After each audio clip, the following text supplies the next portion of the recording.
আকাশে এমন এক যুদ্ধ বিমান তৈরি হচ্ছে যাকে খুঁজে বের করা প্রায় অসম্ভব। আধুনিক রাডারও তাকে দেখতে পারবে না।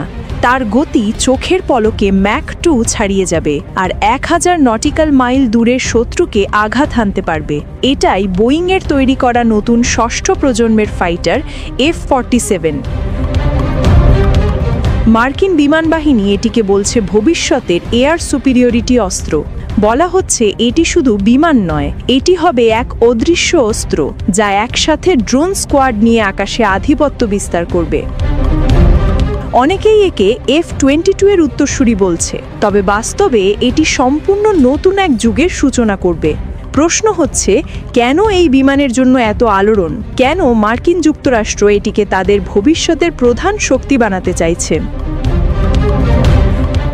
বোয়িং F-47 হল মার্কিন যুক্তরাষ্ট্রের নেক্সট জেনারেশন এয়ার ডমিনেন্স প্রোগ্রামের কেন্দ্রবিন্দু।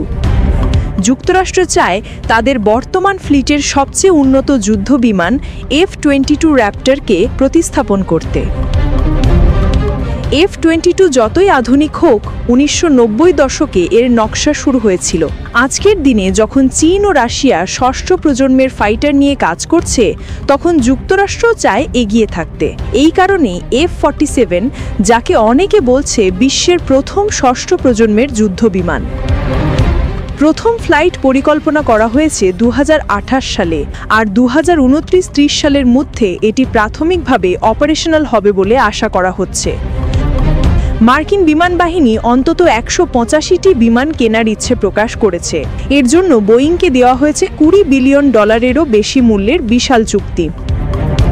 F-47 এর সবচেয়ে বড় শক্তি হলো স্টেলথ ক্ষমতা। F-22 কিংবা F-35 এর তুলনায় এটি অনেক বেশি অদৃশ্য হবে। উন্নত রাডার শোষণকারী উপাদান এবং আকার এটিকে প্রায় রাডারে অদৃশ্য করে তুলবে। এর কমব্যাট রেডিয়াস হবে 1000 নটিক্যাল মাইলেরও বেশি, অর্থাৎ এটি প্রশান্ত মহাসাগরের বিশাল থিয়েটারে সহজেই কাজ করতে পারবে। সর্বোচ্চ গতি ধরা হয়েছে ম্যাক 2 এরও ওপরে। কিছু বিশ্লেষক বলছেন সুপার ক্রুজ ক্ষমতাও থাকতে পারে। আরেকটি চমক হলো কোলাবোরেটিভ কমব্যাট এয়ারক্রাফট, অর্থাৎ F-47 শুধু একক বিমান নয়, এর সাথে স্বয়ংক্রিয় ড্রোন স্কোয়াড কাজ করবে। এগুলি অস্ত্র বহন করবে, শত্রুর রাডার বিভ্রান্ত করবে কিংবা তথ্য সংগ্রহ করবে। এয়ারফোর্স বলছে এটি F-22 এর তুলনায় বেশি সাস্টেনেবল, সাপোর্টেবল এবং অ্যাভেলেবল হবে, মানে মেইনটেনেন্স সহজ এবং অপারেশনাল রেডিনেস বেশি। অনেক বিশ্লেষক ধারণা করছেন এটি B-61 সিরিজের পারমাণবিক বোমা বহন করতেও পারে। নকশার লক্ষ্য হলো এমন একটি বিমান তৈরি করা যা সহজে আপগ্রেড করা যায়। নতুন সেন্সর, সফটওয়্যার বা অস্ত্র যুক্ত করা যাবে ওপেন আর্কিটেকচারের মাধ্যমে। F-47 শুধু একটি বিমান নয়, বরং এটি যুক্তরাষ্ট্রের সামরিক মেসেজ। চীন যখন তাদের J-15 অর্থাৎ ষষ্ঠ প্রজন্মের পরিকল্পিত ফাইটার নিয়ে এগোচ্ছে, যুক্তরাষ্ট্র স্পষ্ট জানিয়ে দিচ্ছে তারা এক ধাপ এগিয়ে থাকবে। পশ্চিম প্রশান্ত মহাসাগরে F-47 এর মোতায়েন চীন, উত্তর কোরিয়া ও রাশিয়ার জন্য একটি স্পষ্ট সংকেত হবে। সবচেয়ে বড় কৌতূহল হলো এর অদৃশ্যতা। কিভাবে এমন একটি বিমান তৈরি হচ্ছে যা আধুনিক রাডারকেও ফাঁকি দিতে পারবে?